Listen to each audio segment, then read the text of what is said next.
la puesta en práctica de actividades promotoras de voluntad y participación mejora la convivencia escolar y social. En un mundo donde la voz de los más pequeños a menudo no es escuchada, consideramos fundamental contar con la colaboración de profesionales académicos cuya experiencia y conocimiento puedan enriquecer nuestros jóvenes y hacer un aporte significativo. Haz la diferencia y sé parte de una. Deseamos que nuestro independencia se convierta en un día con infancia y adolescencia, educar para la felicidad. Buenas tardes a todos y a todas. Espero que este pequeño descanso os haya venido también a ustedes como a nosotras. Y bueno, para comenzar, daremos inicio a la primera comunicación, la primera sesión de comunicación, claves y consideraciones para el acompañamiento socioeducativo a la infancia y la juventud.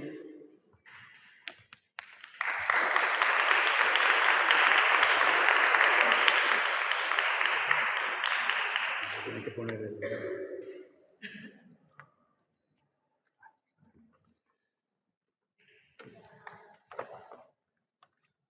Bueno, buenas tardes. Pues ese es el título de la comunicación que habíamos presentado para el congreso de hoy y bueno, os voy a dar algunos detalles, ¿no? Teniendo en cuenta que son varias comunicaciones las que tenemos ahora, pues del trabajo que hemos realizado, en concreto Andrea Rodríguez Fernández, Ana Álvarez Fernández y yo mismo, con respecto a qué debemos de tener en cuenta o qué podemos considerar para mejorar el acompañamiento socioeducativo a los niños, las niñas y los y las adolescentes. ¿Pasemos a la siguiente? Sí. ¿Yo mismo? Perfecto, gracias. Bueno, el punto de partida que nosotros utilizamos para pensar sobre el concepto de acompañamiento socioeducativo es tan sencillo como el que queda más o menos ahí descrito, ¿no? Es una cita de un investigador que se llama Jordi Planella y que dice que el acompañamiento socioeducativo a la infancia y la juventud se entiende como la labor del pedagogo de la Grecia antigua, que es marchar al lado de él, ¿no? Más allá de enseñar, de mostrar, es acompañar, es tener en consideración a un otro con el que nos comprometemos y nuestro trabajo radica fundamentalmente en hacer ese trabajo, ¿no? de ir a su lado, ¿no? Para eso, el punto de partida que utilizamos tiene que ver con una preocupación que se muestra fundamentalmente en los resultados de investigaciones de las entidades más relevantes que, como sabéis, trabajan con la infancia y la adolescencia. Fundamentalmente, ¿no? Hemos utilizado y hemos tomado en cuenta informes de la Fundación ANAR, de UNICEF, de la OMS o de Save the Children, donde subrayan una dimensión que nos resulta particularmente preocupante, que es el aumento de los diagnósticos de depresión, ansiedad y de trastornos de comportamiento y de conductas autolesivas cada vez mayor, cuanto menor es el nivel socioeconómico que aflige fundamentalmente a la infancia y la adolescencia.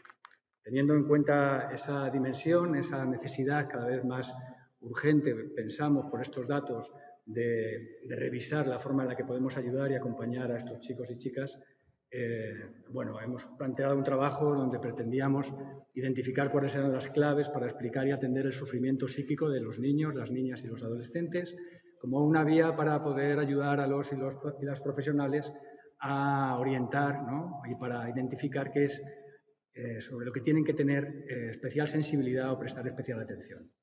La metodología que hemos utilizado para este trabajo viene englobada, ¿no? Dentro de una orientación cualitativa que Dewey y Son establecieron o describieron como una acción reflexiva, que en última instancia es como recoger y tirar, aprovechar la experiencia y la labor de acompañamiento que en este caso los autores de la investigación hemos hecho durante más de 15 años trabajando en recursos y orientando a profesionales que trabajan o que intervienen con población infantil y juvenil.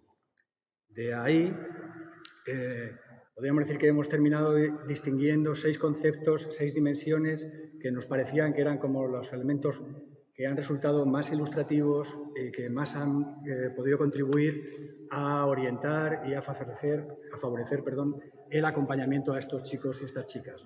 Bueno, de esos 6 factores os leeré un pequeño detalle que caracteriza a cada una de ellas, porque, bueno, en la investigación que nosotros hacemos se describen con más profundidad, pero no tenemos tiempo para detenernos demasiado exhaustivamente en ellos, ¿no? Así que diremos, ¿no?, que esos 6 factores serían estos que vamos a enumerar. El conflicto psíquico. El conflicto psíquico es un concepto que nosotros utilizamos partiendo de entender o considerar la condición, podríamos decir, constante que se da en cada individuo, ese conflicto que establece el hecho o la falta de instinto que le asiste en la vida y que se refiere a la lucha interna que experimentamos como seres humanos entre el impulso de vivir y la falta de certezas de saber cómo hacerlo. En esa duda interna permanente en la que queremos hacer cosas, pero nunca sabemos realmente si lo que hacemos es lo más adecuado. Un conflicto que nos asiste a todos los seres humanos y que está muy presente, sobre todo en las fases de desarrollo de la infancia y la adolescencia, y que hay que poderlo tener en cuenta si queremos poder entender a los sujetos y las contradicciones y su ambivalencia y también esas cosas que hacen que en ocasiones no nos ayudan o no nos llevan a no poder entender por qué diciendo una cosa uno acaba haciendo lo contrario, ¿no? Y cómo esta dimensión nos puede ayudar a explorar ese aspecto. El siguiente sería la dependencia y la autonomía, ¿no? De aquí partimos básicamente de la premisa de que el ser humano nace dependiente de los otros seres humanos.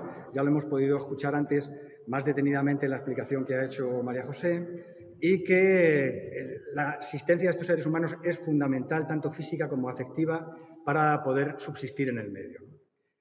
Y, por tanto, saber que hay una dependencia que todos los niños, niñas y adolescentes tienen con respecto a las figuras iguales y los adultos, pero que hay que tener en cuenta que el reto que tenemos es intentar no quedarnos atrapados en esa dependencia, pero que eso no implique tener que prescindir de los otros, sino entender que se puede estar con los otros, pero que tenemos que poder estar sin quedar demasiado atrapados en la obediencia y en la sumisión. Dos variables que, como veremos, suelen acontecer en ocasiones a los chicos y chicas cuando, intentando buscar acogimiento, acaban metiéndose en determinados líos que luego resulta complejo abordar sin ellos, ¿no? Bueno, la siguiente sería la pérdida y el duelo. En ese sentido, podríamos decir que la vida está repleta de pérdidas y los recursos personales para afrontarlas comienzan a adquirirse desde la infancia, y que esto entraña, ¿no?, para su acompañamiento un reto que es favorecer la construcción de un mundo, el de estos chicos y estas chicas, que pueda hacer como propio y que les permita discriminar los sentimientos y reforzar sus redes sociales, familiares, de amigos y amigas, precisamente porque cumplen una importante función de acogimiento y contención. El cuarto de los 6 que tenemos habla de la demanda infantil, que nosotros lo señalamos fundamentalmente porque es una variable que conduce a confundir la soledad con el abandono. Y entonces ayudar a los chicos y a las chicas a atender su soledad y que no la vinculen con el abandono para no, podríamos decir, buscar permanentemente un enemigo de su soledad, es un elemento que suele ayudar bastante a que se encuentren mejor y a que superen determinadas dificultades. El último elemento sería la variable del acogimiento, la importancia de acoger, pero no solamente de acoger, sino de que ellos puedan aprender y puedan dar y recibir acogimiento, ¿no? En ese sentido, ¿no?, la ponencia anterior, ¿no?, de los chicos mexicanos creo que nos ayuda a ver la importancia de esa dimensión, de ese acogimiento y cómo el ejercicio del acogimiento es un desarrollo fundamental para que los niños y las niñas puedan cuidar, ser cuidados y promover a una sociedad que sea capaz de promover estos principios, ¿no? Bueno, finalmente, el último concepto que teníamos, podríamos decir que aúna todos estos que hemos visto, que tiene que ver con la elaboración, que tiene que ver fundamentalmente con la capacidad de ordenar todos estos conceptos y de poder salir adelante. Podríamos decir que lo podríamos sintetizar en hacerse cargo de uno mismo, pudiéndose ver cada uno en su fragilidad y reconocerla en los y las demás. Porque entendemos que en la medida en que uno puede ser capaz de hacer esto, podríamos decir, deja de necesitar poner su vida en manos de otros y exigir permanentemente que los otros le den la vida, sino entender que la vida es algo de lo que uno se tiene que ocupar y que eso implica ver a los otros como una compañía y no como un enemigo. Estas serían, podríamos decir, las 6 variables en las que hemos, de alguna forma, incidido en este trabajo y que quedan más o menos desarrolladas en la investigación que hemos publicado y que está desarrollada en las actas que podréis consultar, ¿no?, o que se pueden leer en el documento. Así que realmente todo esto nos lleva a una conclusión, que sería que si hay una variable que nosotros como educadores y educadoras tenemos que tener en cuenta es la importancia de pensar a cada niño, a cada niña o adolescente en su particularidad, intentar intervenirles menos con acciones fragmentadas y estandarizadas. Muchas de las acciones y las intervenciones que hacemos desde la educación invisibilizan mucho a los sujetos o sus propias necesidades, y que si hay una recomendación o una premisa de la que deberíamos de partir para poder hacer un acompañamiento más eficaz es en la posibilidad de no olvidar el hecho de que tenemos que escucharles, ¿no? Así que, bueno, esa es un poco la conclusión a la que hemos llegado y era la idea que queríamos traeros aquí. Nada más, muchas gracias.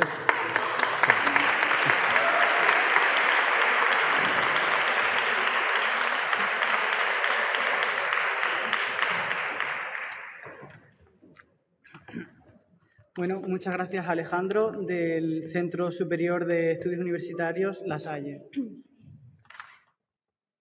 A continuación,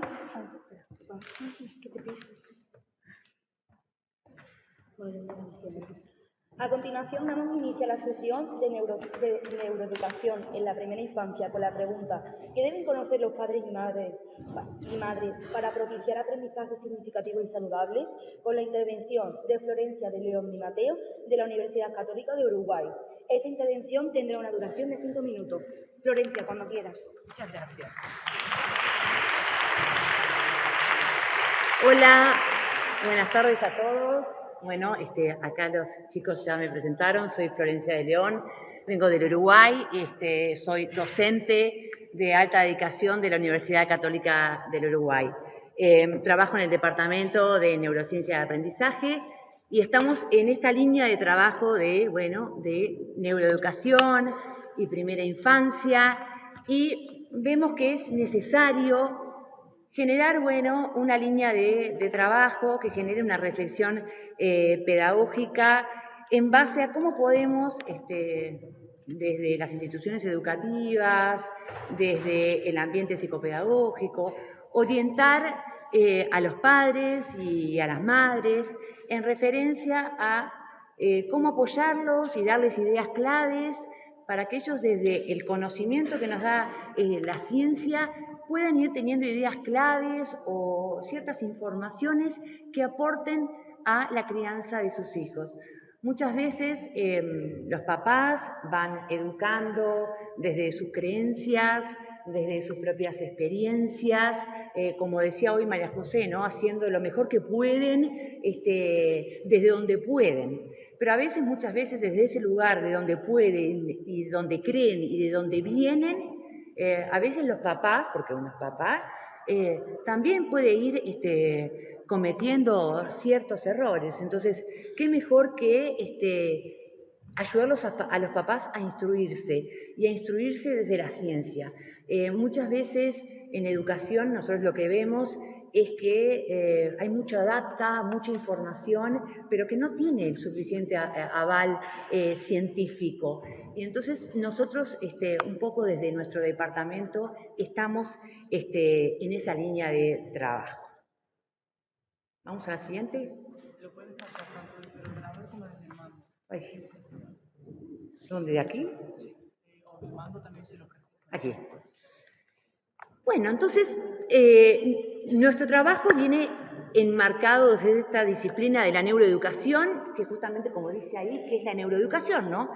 Integra conocimientos desde la neurobiología, desde la psicología, desde las ciencias de la educación, desde las ciencias cognitivas, que justamente nos van dando herramientas, nos van ayudando a entender, por un lado, cómo optimizar el proceso de enseñanza y cómo optimizar el aprendizaje, porque muchas veces los incluimos en un mismo proceso, pero no son un mismo proceso, porque desde un lugar está el que está educando y desde otro lado está el que está aprendiendo. Muchas veces el que está educando está parado desde un lugar, pero el que está aprendiendo está parado de otro.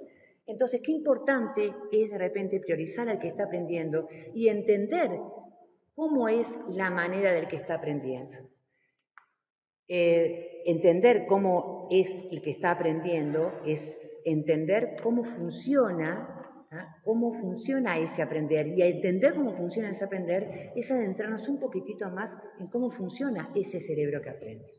Entonces, justamente, esta idea de buscar datos claves para ayudar a los papás tiene que ver con esto, de ayudar a los papás a entender cómo funciona el cerebro de sus hijos pequeños para darles claves en su proceso de crianza.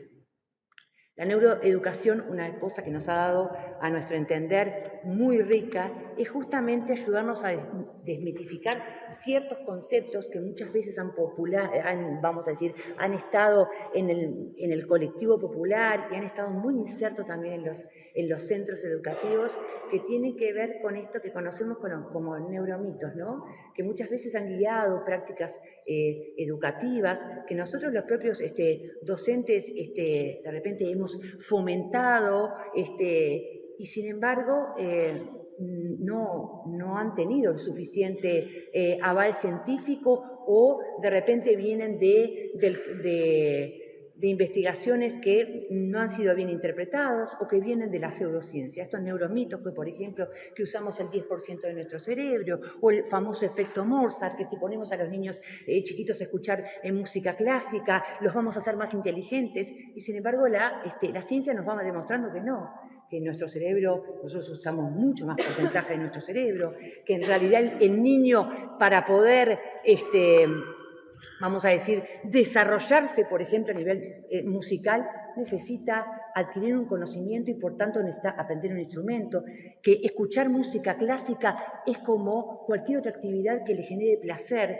que le genere una vivencia placentera a nivel de los sentidos, que escuchar música clásica o recibir una caricia le genera algo en su base de placer, y tiene tanto validez una como la otra. Entonces, me voy a tratar de apurar. Esto es lo que hablábamos, ¿no? Cómo ayudar a dar claves, ¿tá?, para apoyar a los papás y a las mamás en esto de acompañar a sus hijos desde algo que tenga más base científica, acompañarlos desde una instrucción que sea más sólida y que vaya un poquito más allá de sus creencias y sus experiencias personales.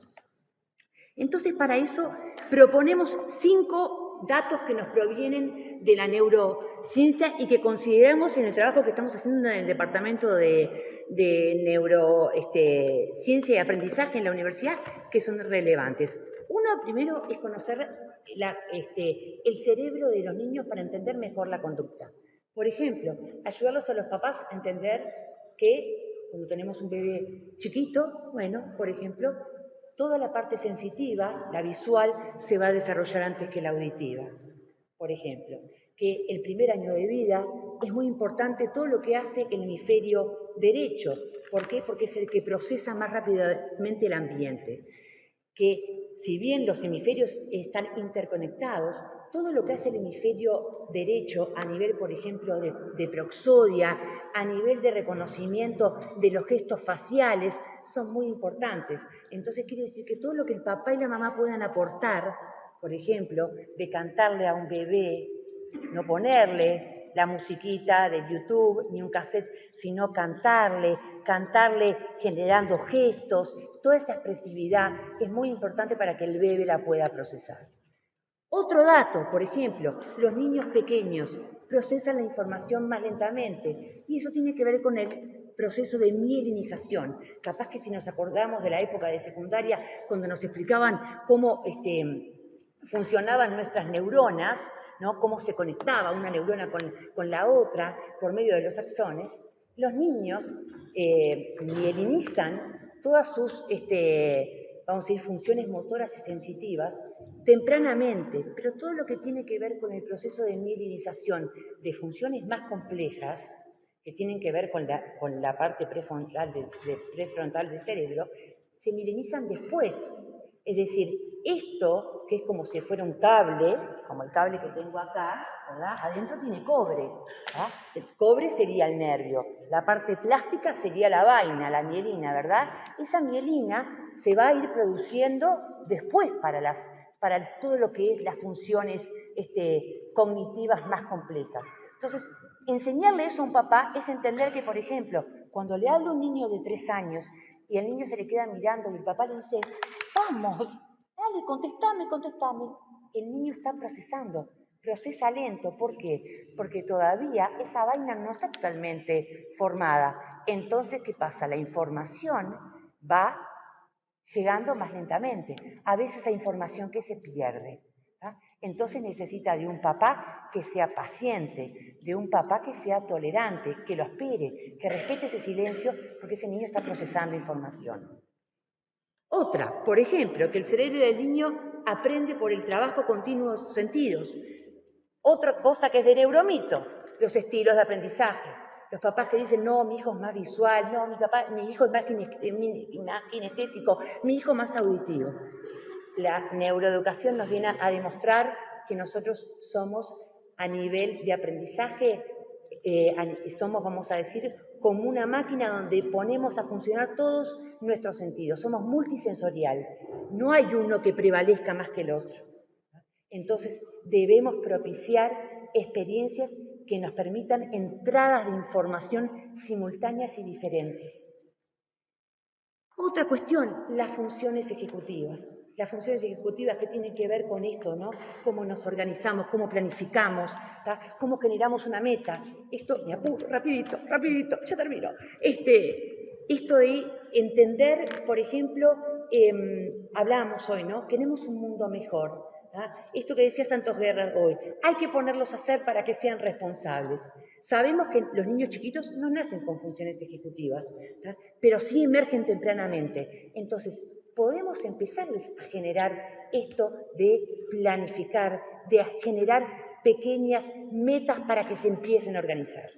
Por último, el sentido del humor, la risa, pero no una risa banal, ni un sentido del humor banal, sino generar una valijita de herramientas que nos permita tener el humor como herramienta de resiliencia, es decir, cómo enfrentamos la vida, ¿tá? Desde un lugar que sea más benevolente. ¿tá? Y esa benevolencia, a través del humor y a través de la risa, nos permite ser más benevolentes con nosotros y con los otros. Y para terminar, porque así los chicos no se me infartan, es que esto no se trata ni de hiperestimular, ni de recetas mágicas, sino que darles estos datos a los papás y ayudarlos a instruirse es que cuando el papá está haciendo, esto de vivir con su hijo la crianza, es que ayudarlos a los papás también a tener una crianza intencionada, pensando en cómo lo va respetando, porque tiene información de cómo funciona el cerebro de su niño. Entonces, como tiene información, lo puede ir respetando mejor. Puede ir respetando su dirección madurativa. Entonces, padres que están mejor informados y que están informados desde la ciencia y desde un marco como es lo neuroeducativo, probablemente genere aprendizajes más significativos y saludables. Muchas gracias por la escucha.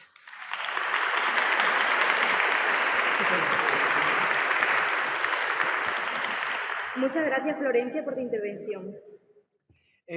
Por favor, rogamos a todos los ponentes que se acoten al tiempo dado y a los asistentes que cuando entren a la sala o salgan cierren la puerta con cuidado para no interrumpir las ponencias. Sin más dilación, damos paso a Infancias Pluriversas, un tejido de voces con niños, niñas del mundo del bello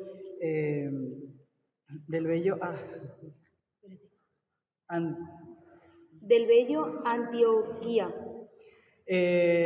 Nancy Elena, secretaria de Educación de Bello, Instituto de Educación Alberto Díaz Muñoz.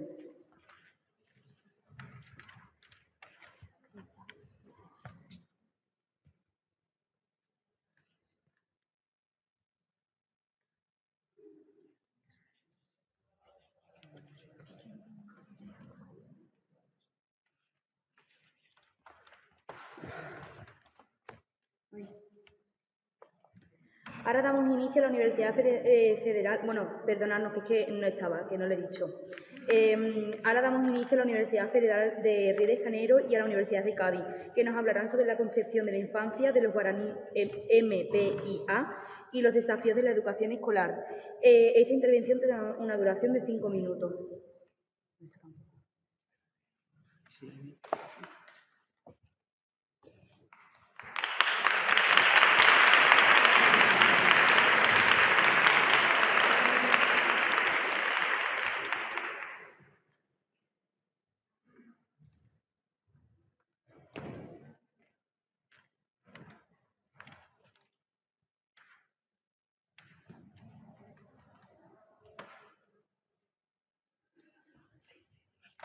Olá, buenas tardes. Soy Carolina, como me han presentado. Soy maestra de educación de Magistério Infantil y Primaria en la Universidad de Zaragoza, pero en el campus de Teruel. Mi compañera, también brasileña, no ha podido venir, así que voy a hablar sobre una diferente manera de vivir la infancia, que es la de los Guaraní Mimbiá, en este contexto de Rio de Janeiro. Los Guaraní Mimbiá es una población indígena, una etnia, que ocupa países como Brasil, en el sur y en el sudeste de Brasil, y también en Argentina, Paraguay, Bolivia. Y los indígenas, en este contexto, los Guaraní Mimbiá, vive una manera diferente, ¿no? La infancia. Para los niños y niñas Guaraní Mimbiá, la corporalidad son uno de los mecanismos central del proceso de aprendizaje y transmisión de conocimiento. O sea, cómo este cuerpo se mueve, ¿no? Y se mueve en un ambiente muy ligado a la naturaleza. Yo no he traído muchas cosas, muchas letras, he traído más imágenes, así que voy pasando. Son imágenes de niños y niñas Guaraní Mimbiá de Brasil.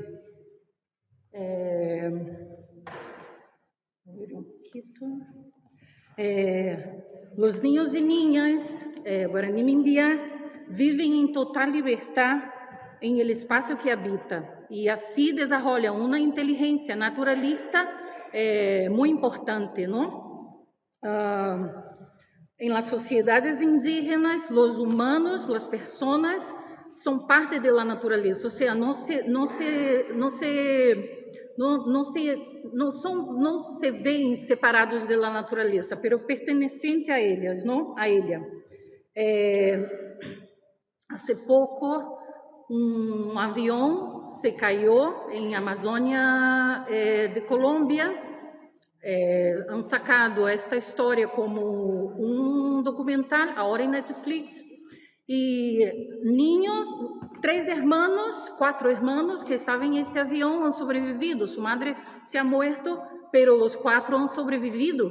Y es increíble que han estado 40 días, si no me equivoco, en la Amazônia. Y ha sido por esta inteligencia naturalista que la niña mayor, la hermana, ha podido cuidar de sus hermanos y está estos 40 días manteniéndose y han sobrevivido, han sido encontrados por los indígenas que han hecho un esfuerzo enorme y han encontrado a estos niños. Voy a intentar correr porque ya uno va hablando y pierde el tiempo. Muchas veces nosotros que no pertenecemos a esta cultura miramos a un niño con lodo y muchas veces se confunde con la pobreza, ¿no? Pero niños sucios de lodo son niños libres, porque ellos tienen esa posibilidad de vivir libre por la naturaleza y se asociar y vivir su total infancia, ¿no?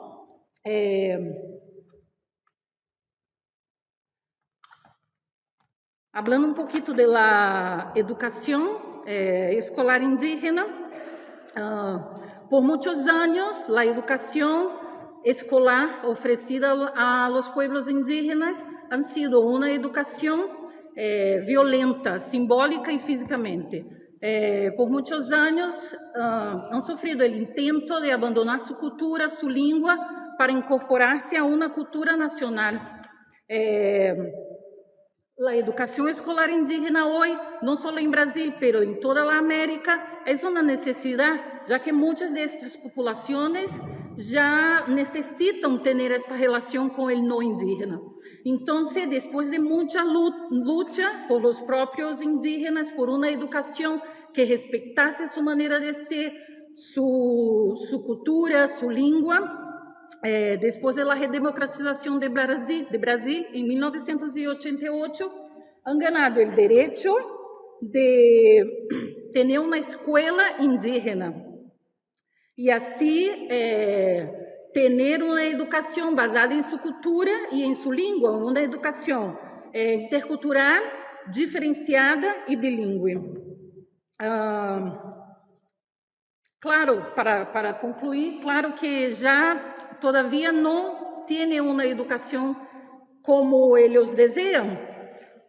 Todavía carece muchísimo de infraestructura, maestros indígenas para actuar como docentes en su propia escuela. Y no es la escuela ideal, pero los indígenas en el contexto guaraní intentan a cada día guaranizar su escuela. Para concluir, voy a hablar uma pequena frase de Orlando Vilas Boas, em português, por favor, sobre a criança indígena em la comunidade. Na comunidade, o velho é o dono da história, o adulto é o dono da aldeia e a criança é a dona do mundo. A EVT, que é graças em Guarani Mimbiá, graças em Espanha e obrigado em português.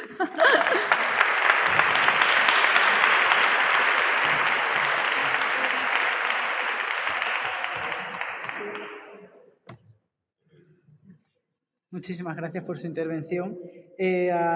Damos paso a educadores de resiliencia, los vínculos afectivos como factores protectores de adolescentes en espacios residenciales y de reclusión en Chile. Muchas gracias.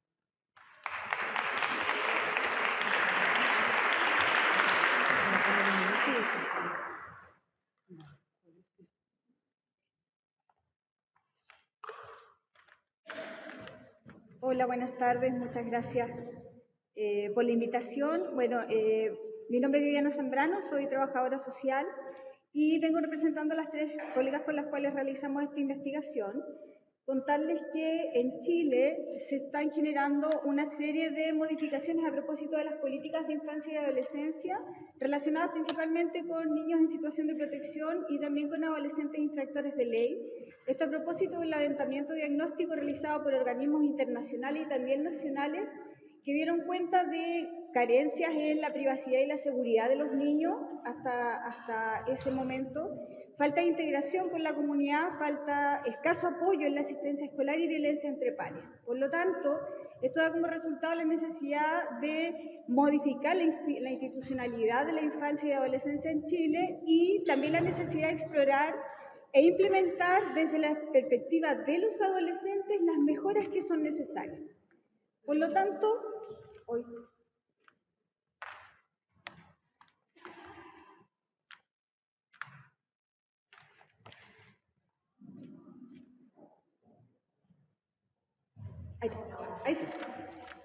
Ahí sí.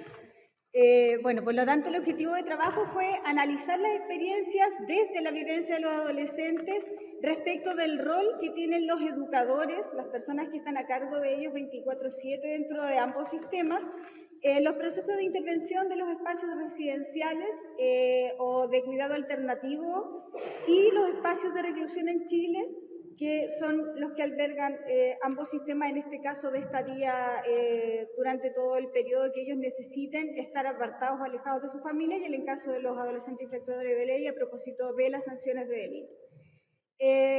Se utilizó una metodología cualitativa a través de un análisis temático y se entrevistaron a 11 adolescentes que formaban parte de estos dos sistemas. Finalmente, se visualizó que los adolescentes efectivamente estimaban que sus relaciones eran positivas en los espacios institucionales. ¿Qué quiere decir esto?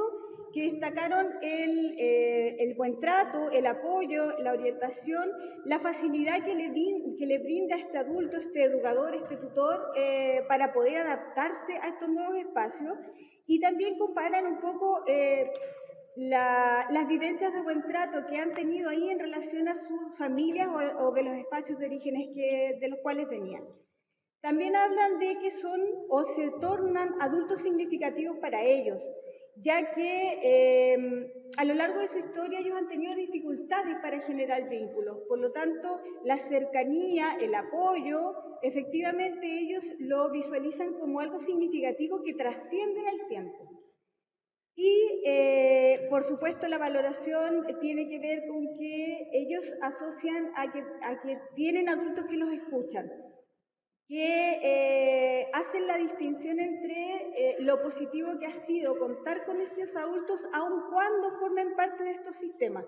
Sabemos que, lamentablemente, los niños que llegan ahí son por graves vulneraciones de derechos o por situaciones asociadas a delitos, por lo tanto, lo valoran desde esa posición.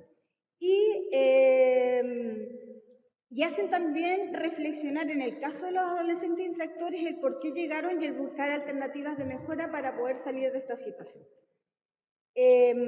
Por lo tanto, como conclusión y a propósito de los autores o de algunos de los autores que aparecen ahí, las experiencias son positivas e impactan en el desarrollo personal de estos adolescentes. Hay efectivamente la necesidad de que se genere una nueva institucionalidad con profesionales formados a propósito de la necesidad de dar la atención que los niños requieren. Por ende, mejorar también en sus capacidades y ser efectivamente estos cuidadores protectores. Y hay consistencia absolutamente con la literatura respecto de la importancia del vínculo entre adolescentes y cuidadores.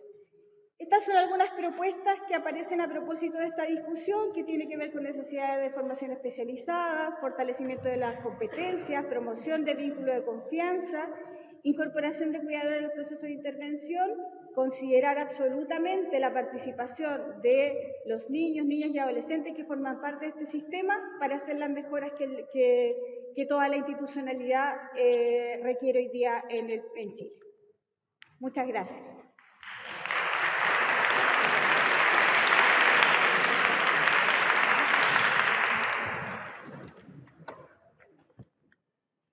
Muchísimas gracias por tu intervención. A continuación, continuamos con la Universidad de Extremadura, quien hablará Alba Fátima Jiménez Vinagre, de los sucesos vitales estresantes en la universidad y su impacto en el acoso escolar. Esta intervención tendrá una duración de 5 minutos. Alba, cuando quieras, pues puedes empezar.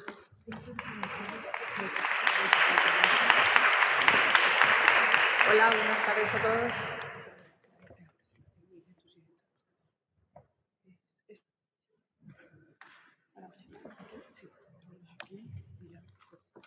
Bueno, yo también soy maestra aquí en Extremadura y vengo a hablaros de los sucesos vitales en la infancia y su impacto en el acoso escolar. Son dos conceptos de gran impacto en la educación primaria. A pesar de ello, son poco estudiados porque las edades en las que nos centramos, edades de 10 a 12 años, son edades conflictivas para realizar estudios, entonces son poco estudiadas. El objetivo que hemos perseguido con este trabajo ha sido realizar una revisión teórica sobre las investigaciones que teníamos sobre estos ámbitos, con la finalidad de establecer un punto en común entre los sucesos vitales vividos en la infancia y su impacto sobre el acoso escolar. Vamos a ver brevemente en qué consisten estos términos.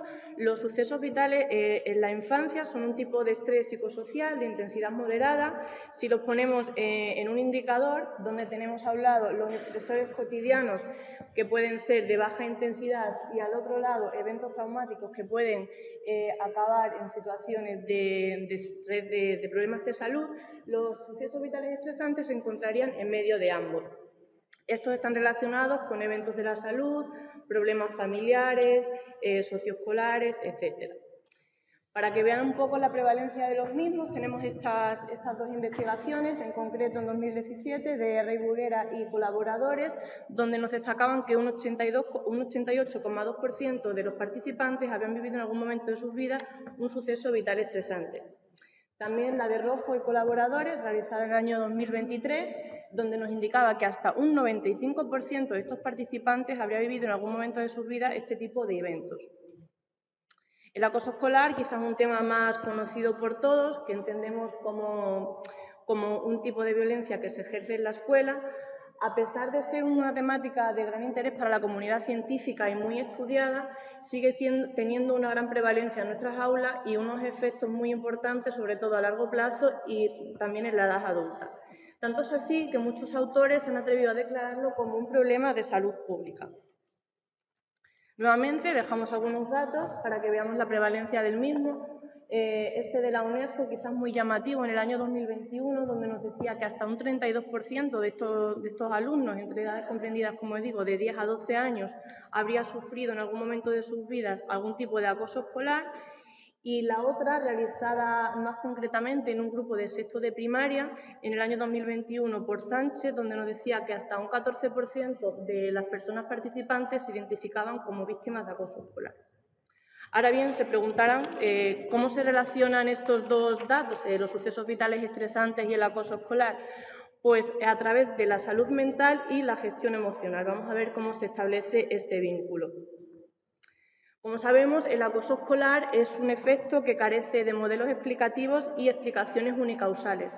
Por lo tanto, a la hora de trabajar con él necesitamos tomar enfoques multidisciplinares. Es por ello que nos hemos fijado en los sucesos vitales estresantes como punto de partida y variable que puede afectar al acoso escolar. ¿Cómo? Pues si un niño sufre un suceso vital estresante y su gestión emocional no es la adecuada, esto desembocaría en problemas de salud mental como pueden ser la depresión y le situaría en un punto más propenso a sufrir acoso escolar. Por lo tanto, las conclusiones que sacan de nuestro equipo es que una acumulación de sucesos vitales estresantes supone unos niveles altos de sintomatología ansiosa y depresiva, lo cual lleva al niño a problemas de conducta, desajustes en el funcionamiento socioescolar en la etapa infantojuvenil. Por lo tanto, el hecho de sufrir un suceso vital estresante podría generar en el individuo una predisposición a sufrir problemas de salud mental y, consecuentemente, a ser víctima de acoso escolar. Dando un poco ya por finalizada esta presentación, me gustaría decir que, a pesar de que hemos hecho una gran revisión bibliográfica, no hemos encontrado en ninguna investigación que una directamente estos dos términos, sucesos vitales estresantes y acoso escolar.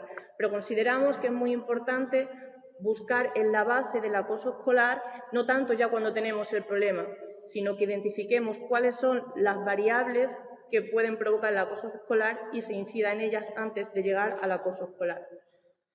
Me gustaría acabar con esta cita de Zenaida Bacardi, que para mí resume muy bien el problema del acoso escolar, ya que nos dice que el niño es como un barro suave donde puedes grabar lo que quieras, pero esas marcas se quedan en la piel, esas cicatrices marcan en el corazón y no se pueden borrar nunca.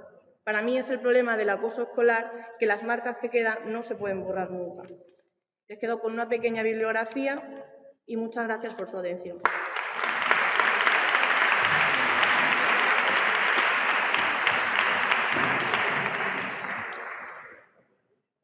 Muchísimas gracias, Alba, por tu intervención. Ahora también desde la Universidad de Extremadura nos vienen a hablar sobre psicoart, desarrollando la creatividad a través de una propuesta de intervención psicoeducativa en educación infantil. Tienen 5 minutos. Muchas gracias.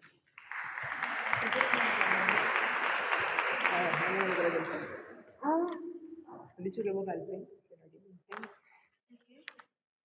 Vení.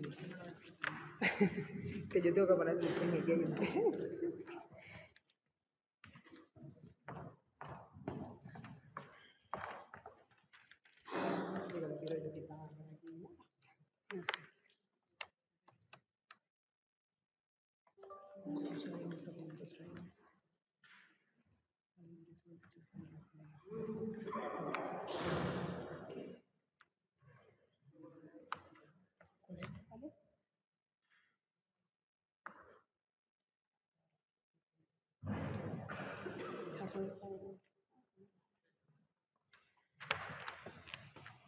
Bueno, buenas tardes. Yo voy a hablar de un proyecto que estamos llevando a cabo en un colegio aquí en Extremadura, en Cáceres. Este es el 3er año, llevamos ya tres años con él y es un proyecto que hacemos todas las semanas de manera regular, en el que trabajamos la creatividad en educación infantil. Empezamos en 3 años y nuestro concepto es acabar ahora cuando estos mismos niños pasen a primaria. Y si es posible, seguir en primaria, pero bueno, eso ya se verá. Si yo preguntara en general qué es la creatividad, seguramente muchos de vosotros me diríais cosas diferentes, pero a grosso modo, a día de hoy se podría concretar diciendo que es aquello con lo que unimos diferentes conocimientos que antes a lo mejor no teníamos y le damos un significado y normalmente personal. Variables que se relacionan con creatividad hay muchas, pero las más importantes pues, son flexibilidad cognitiva, apertura, las personas que son abiertas a la experiencia, imaginativas, arriesgadas, con sentido del humor, con cierta complejidad. Todo eso serían variables asociadas a factores psicológicos de la persona. Y si pensamos en ello, la realidad es que lo podemos unir a los niños. Si pensamos en niños curiosos, los niños son abiertos a la experiencia, los niños siempre buscan diferentes perspectivas, complejidad y nos sorprenden, pero desgraciadamente lo que ocurre conforme van pasando los años por diferentes variables es que esos niños, esa creatividad baja y se ve que cuando llegan a los 7 o 8 años caen en picado y desgraciadamente lo que se ve además es que generación tras generación esa creatividad, los estudios demuestran que van bajando, ya sea por la falta de autonomía, también hay un factor cognitivo de desarrollo, por métodos convencionales, por falsas creencias sobre creatividad del profesorado, de la familia, por centrarnos mucho en el pensamiento convergente, el A, B, C, y no en el divergente. Bueno, por diferentes aspectos, cada día vamos disminuyendo la creatividad en nuestros niños cuando es muy necesaria para la sociedad. Bueno, pues todo ello, que se sabe los beneficios que tiene para trabajar en la creatividad, porque hacemos adultos críticos, autónomos, pues hace que nosotros quisimos desarrollar el proyecto Psicoart, trabajando la creatividad. Somos diferentes profesores, hay gente de música, yo soy psicóloga, hay educadores, hay maestros, es un equipo interdisciplinar porque el sentido que tiene es ver las diferentes perspectivas. Y trabajamos el arte siguiendo los principios de la neurociencia, que no me voy a parar en ellos, pero que avalan el trabajo del arte y esa plasticidad para trabajar el aprendizaje, porque el arte es necesario para vivir. Pues a través del arte trabajamos diferentes temáticas. Podemos trabajar diferentes temáticas. Yo he trabajado matemáticas, he trabajado astronomía, he trabajado autores, todo lo que podáis imaginar de diferentes aspectos se puede trabajar a través del arte. Entonces, nuestros objetivos a través de esos talleres, que es todas las semanas, yo hago talleres todas las semanas los viernes, a esos mismos grupos, son 60 niños, son 3 clases, pues esos talleres duran 1 hora, donde todos los viernes vamos y llevamos 3 años. Bueno, pues en ellos desarrollamos la creatividad, esa autorregulación y lo que estamos viendo, que es lo que importa al final, es si nuestra intervención está funcionando. Con respecto a los datos, pues que hemos hecho un pre y un post, hemos visto que efectivamente, yo no puedo traer los datos aquí porque todavía no están publicados, pero sí vemos que sí hay diferencias entre los niños que se han llevado a la intervención y no. O sea, nosotros hemos pasado ciertos cuestionarios y sí se ven esas diferencias y ese aumento en creatividad en los niños que estamos haciendo la intervención. Seguimos esta lógica en los talleres, es el Art Thinking Palette, que es de Garner, donde se trabaja el razonamiento, el cuestionamiento, el observar en cada uno de los talleres, el explorar, el conectar. Son pequeños científicos al final y estos serían pues, algunas fotos de nuestros talleres, en el donde lo que trabajamos es el proceso, no el producto. Donde el arte es una forma natural de aprendizaje y por eso trabajamos a través de él, donde damos libertad y autonomía, es decir, nosotros les explicamos y ellos tienen libertad total de lo que quieran hacer. Ahora, ¿por qué no pasa?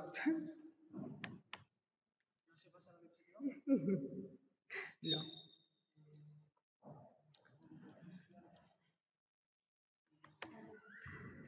Ahora, donde trabajamos, veis, ahora está pasando rápido.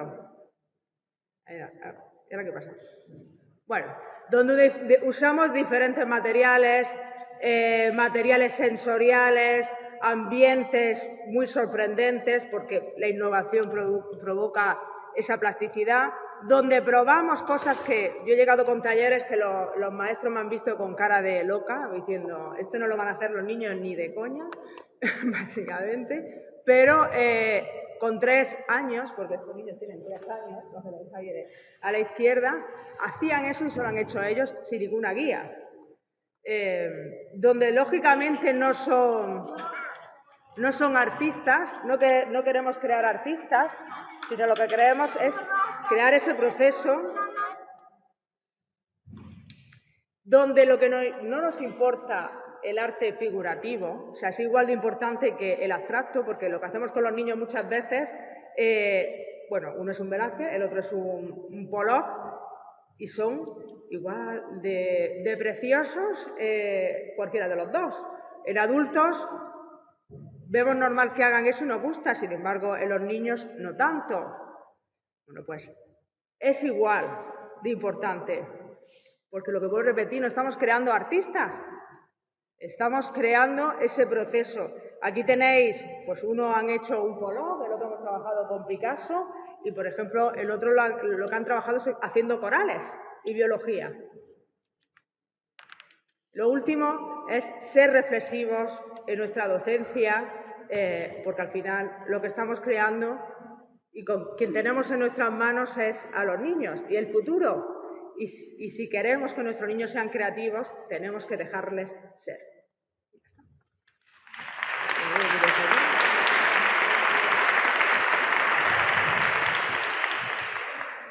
Muchísimas gracias por tu intervención.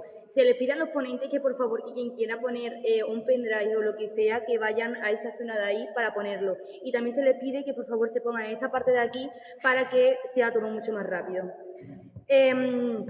Para finalizar con esta primera sesión del Congreso, damos paso al Instituto de Estudios Interdisciplinarios de la Niñez y la Adolescencia de la Universidad Nacional de Costa Rica, quienes hablarán de la capacitación en el desarrollo humano integral de niños, niñas y adolescentes, percepción y rol de las cuidadoras en las alternativas de cuidado en Costa Rica.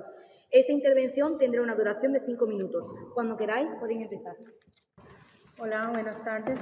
Mi nombre es Roxana Rodríguez. Y mi nombre es Alejandra Álvarez. Nosotros somos de la Universidad Nacional de Costa Rica y queremos presentarles esta propuesta que hemos venido trabajando ya año y medio, aunque esos son los resultados del primer año, en relación a la capacitación que estamos realizando a cuidadoras de niños que están institucionalizados en centros de acogida a nivel nacional. El objetivo es analizar la experiencia formativa inicial que hicimos con 36 cuidadoras de personas menores de edad que se encuentran institucionalizados en albergues del Estado mediante resultados de esta capacitación que hemos desarrollado con estas cuidadoras, tratando de transicionar de un modelo de cuidado de necesidades básicas a uno de promoción del desarrollo infantil de niños, niñas y adolescentes institucionalizados. Bueno, como hoy que estamos en el marco de la Convención de los Derechos del Niño, la misma convención y la Comisión Interamericana de los Derechos Humanos han planteado el derecho de los niños a crecer en familias, porque la familia es el estado natural de promoción del desarrollo, como lo planteó hoy María José. Sin embargo, en nuestro país, como en muchos países, hay un grupo muy importante de niños que son muy invisibilizados a través de muchas formas. Que tienen condiciones muy complejas por no tener el acogimiento familiar o no estar bajo la tutela de sus familias por diferentes situaciones violatorias de sus derechos. En este caso hay muchos niños que viven mucha o gran parte de su vida en alternativas de protección y son atendidos por mujeres y en el caso de Costa Rica también algunos hombres que trabajan en estas alternativas y que tienen un rol de cuidador importante.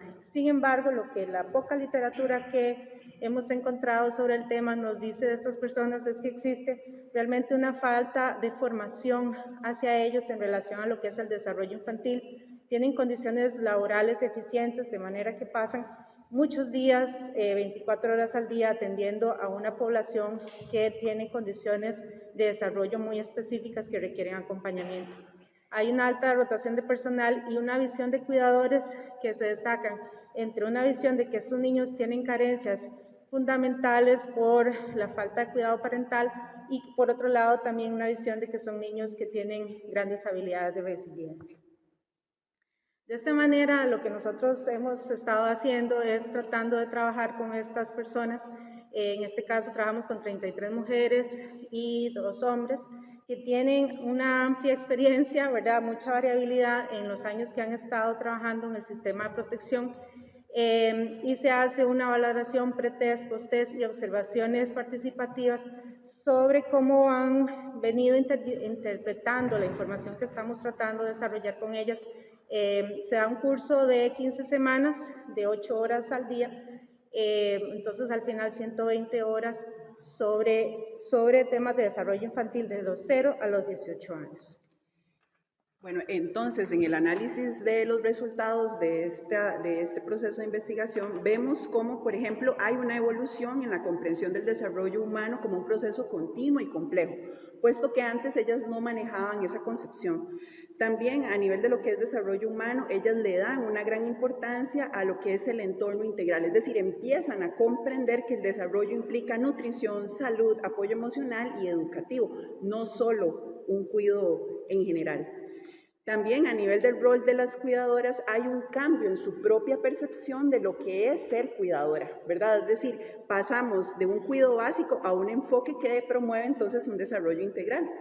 También nosotros vemos algunos aprendizajes destacados por las personas participantes, ya que, por ejemplo, en el 2023 a las cuidadoras les llamó poderosamente la atención todo lo que fue el enfoque de apego seguro y el juego como herramienta clave para el desarrollo emocional, y también hay un reconocimiento de la importancia de la formación continua para mejorar la calidad del cuidado que ellas ejercen con estas personas.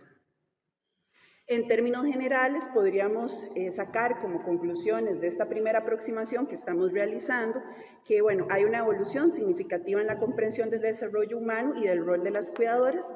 Hay una necesidad de brindar, por lo tanto, también un apoyo emocional tanto a los niños, niñas y adolescentes como a las cuidadoras per se, y se da como recomendación el que se puedan desarrollar muchos más programas formativos con un enfoque interdisciplinario para que ellas puedan comprender el desarrollo integral de los niños, niñas y adolescentes que tienen a cargo.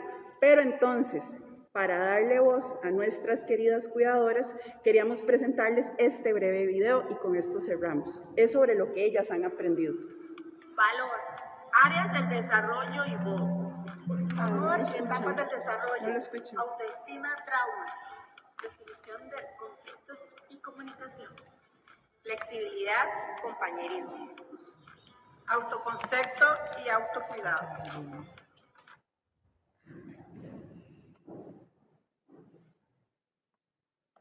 Respeto y estrategias de cuidado. Derecho a la vida y desarrollo humano. Tolerancia y habilidades sociales.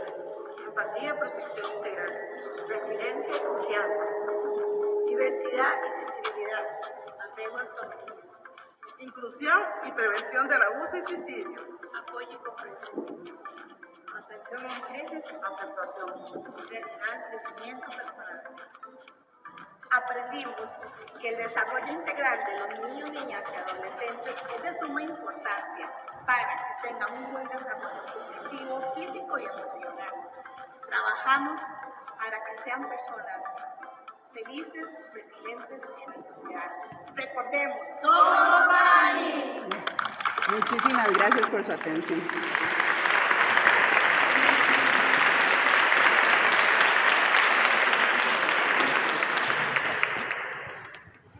Muchísimas gracias por vuestra intervención.